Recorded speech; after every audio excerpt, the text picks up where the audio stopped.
తిరుమల శ్రీవారికి భారీగా విరాళాలు వచ్చాయి. ఒక్కరోజే 100 కోట్ల రూపాయల వరకు భక్తులైతే సమర్పించారు. తిరుమల శ్రీవారి హుండీ ఆదాయం ఎప్పుడు రికార్డులు. కానీ ఇప్పుడు టీటీడీ ట్రస్ట్కి వచ్చిన విరాళాలు ఆశ్చర్యపరుస్తున్నాయి. మంగళవారం ఒక్కరోజే శ్రీవారికి ఏకంగా 96 కోట్ల రూపాయలకు పైగా విరాళాలు అందాయి. టీటీడీ చరిత్రలోనే ఇది ఒక రికార్డ్.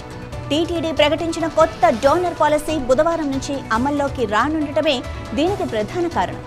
వివిధ ట్రస్టులకు పథకాలకు భక్తులు ఈ విరాళాలను ఆన్లైన్, ఆఫ్లైన్ ద్వారా కూడా అందించారు. కొత్త డోనర్ పాలసీ అమల్లోకి రాకముందే పాత సదుపాయాలు పొందాలన్న ఉద్దేశంతో దాతలు భారీగా విరాళాలు ఇచ్చారు.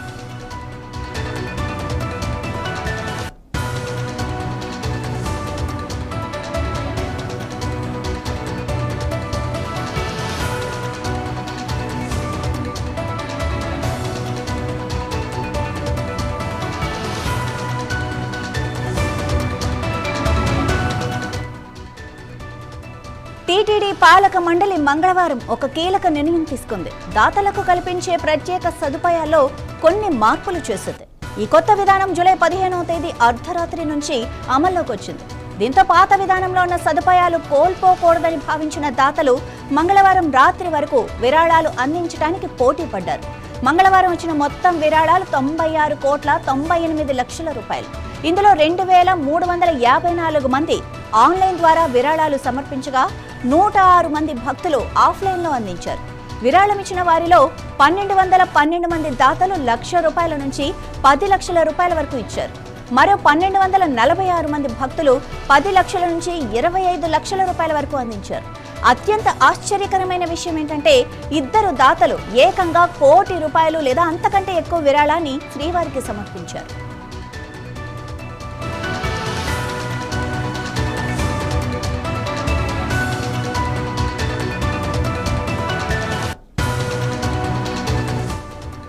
సామాన్య భక్తులకు అధిక ప్రాధాన్యత కల్పించాలన్న లక్ష్యంతోనే టీటీడీ డోనర్ పాలసీని మార్చింది.